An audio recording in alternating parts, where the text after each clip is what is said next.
to first, before Jane comes back, we're going to listen to Dave, who's going to talk from the point of view of somebody who, Dave, again, is a good friend of mine. He's part of the leadership, as I said, of Oasis Church here in Waterloo. And I know that Dave, because of his sexual orientation, was thrown out of the armed forces.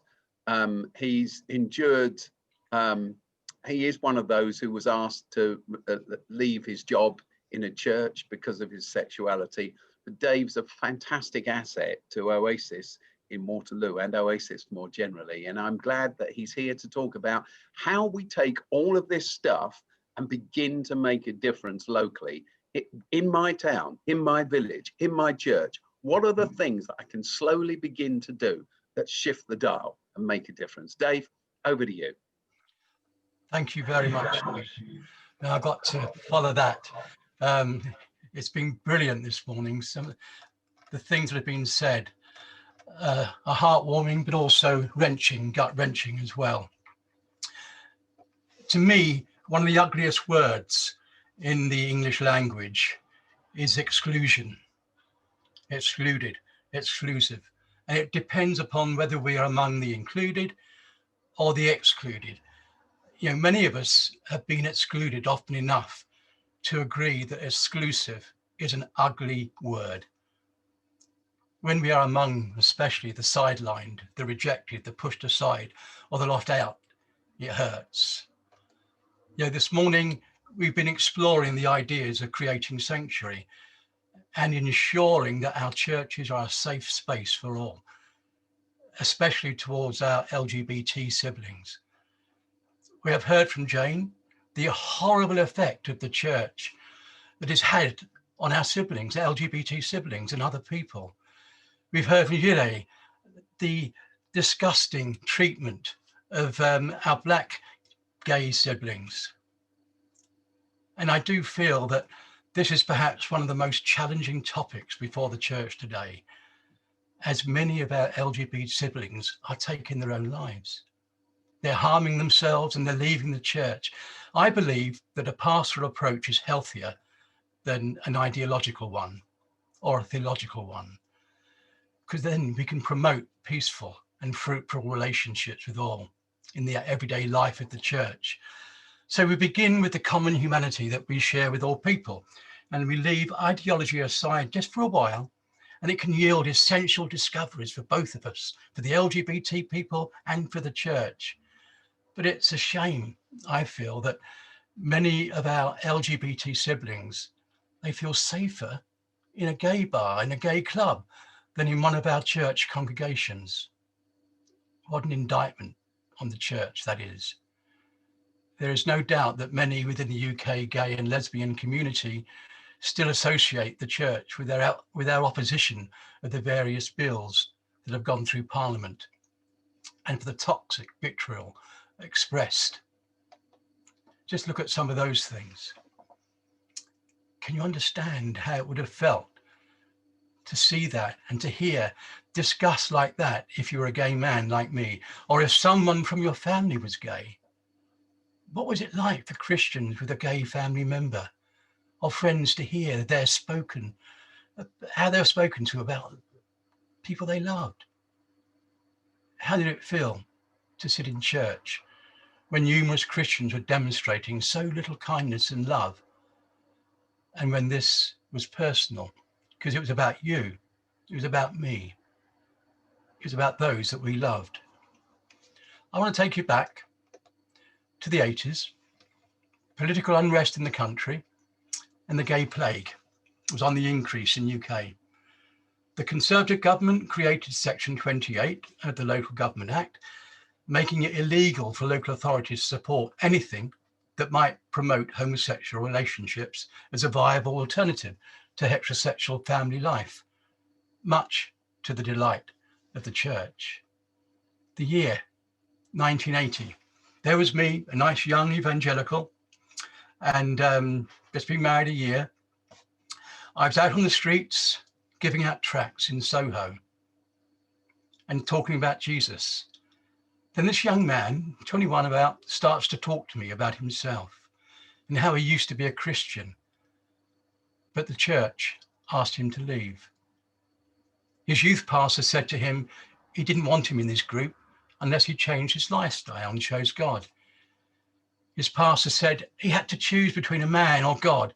He turned round to me and said, I decided man, I'm gay. So how can your God help me? This young man was homeless, on drugs, and he was renting himself out so that he could live. Go forward a bit more to 87, again talking to a young man online, and he is talking about his experience in the church.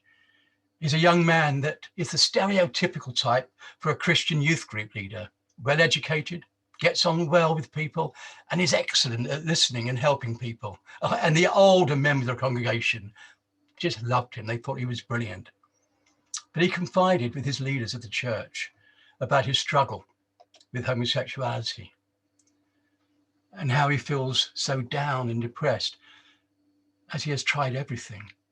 Of course, they were sympathetic with him, but made it clear that it could no longer be a youth leader, as they had a duty of care towards the other young people. He tried various ways, all the ways that Jane mentioned, and he kept failing. And of course, it was his own fault. In the end, after self-harming and trying to take his own life, he left the church. Again, he chose a man. He made new friends. He left home and he got a boyfriend and he moved to Edinburgh with his boyfriend. But unfortunately, he had AIDS. He asked me what God thought about him now.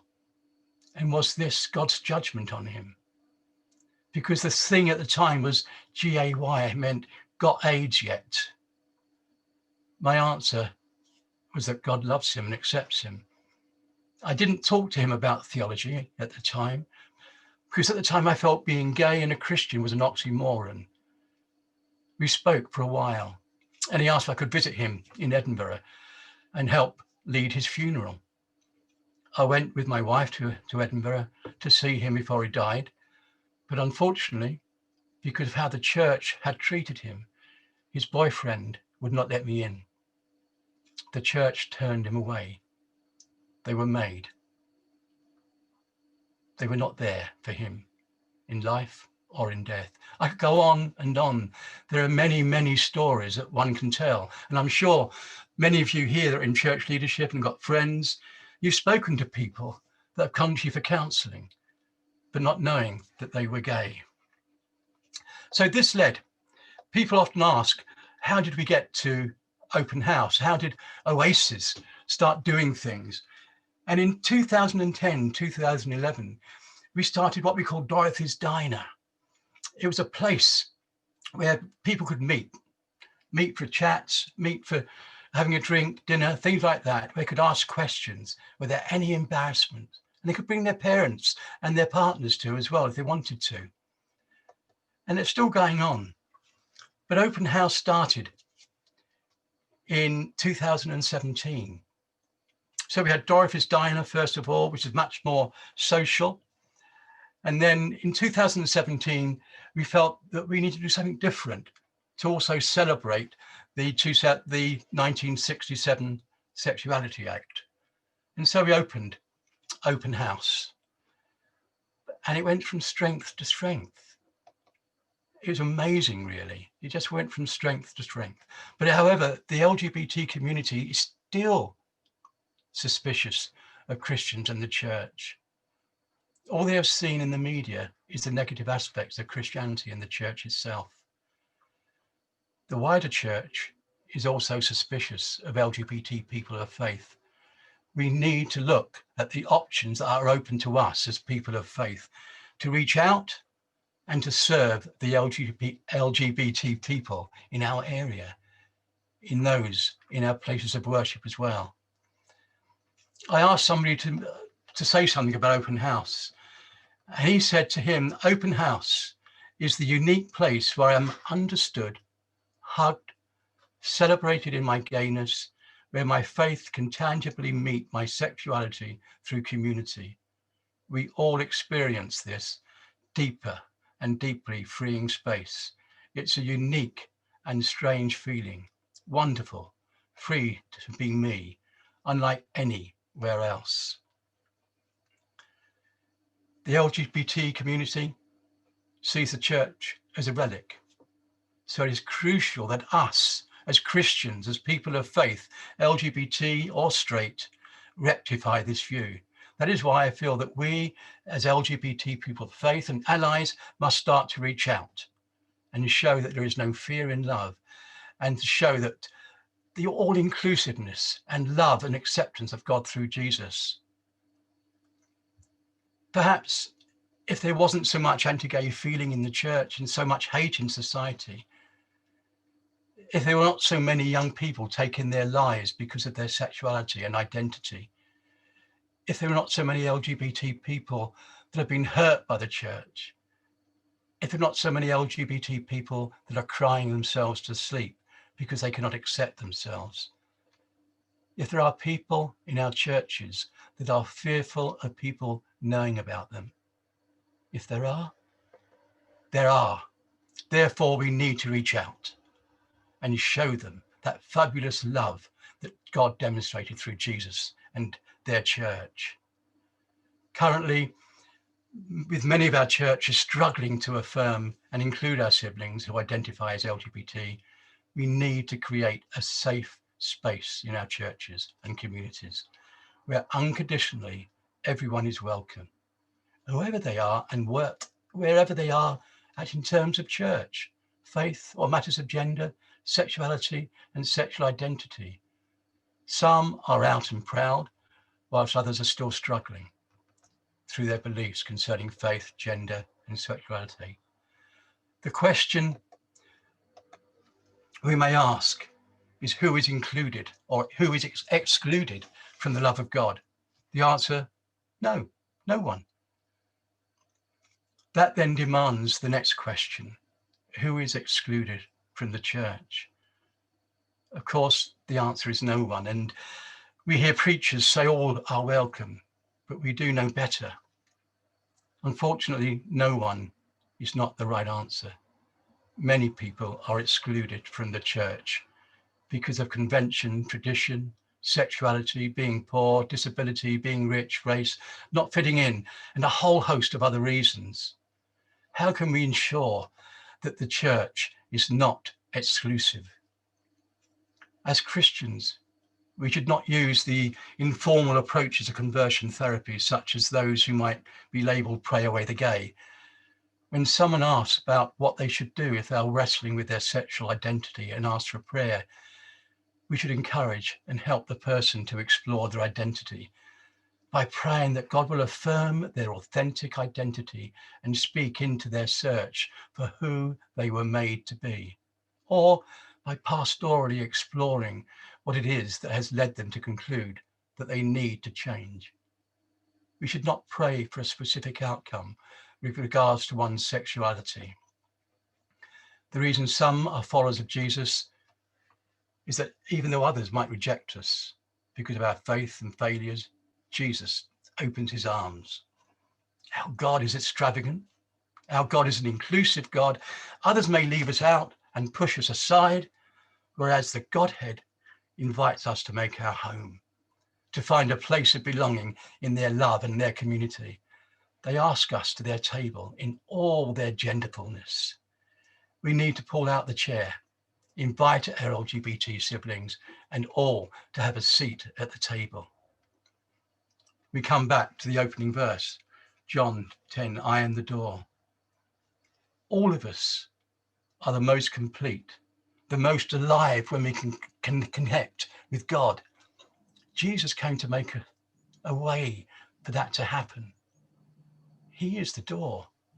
Yet we in the church seem to have adopted the responsibility of gatekeeper, bouncers outside God's door, deciding who is in and who is out. But we don't have the mandate. Jesus told us to go into the world. He didn't commission us to stay, to others to go away. So to sum up, Open House exists to create a supportive and inclusive space for people to talk about faith and sexuality, to share their stories, to listen to other people's stories, to receive healing of spiritual abuse, and to experience and share the love of God. If we allow our theology to dictate our pastoral response, we're in danger of not fully listening to the person requesting help. Even if we disagree with what they are saying or asking, we are called to love and encourage. We are not called to pray the gay away or even to encourage their acceptance of being gay. We are called to allow the person to find God for themselves and to find that peace that Jesus can and does bring. I am to look beyond myself to do the will of God, building others up, drawing them into the body of Christ. I am not, and we are not, God's bouncers. Thank you, Dave. Thank you very much indeed.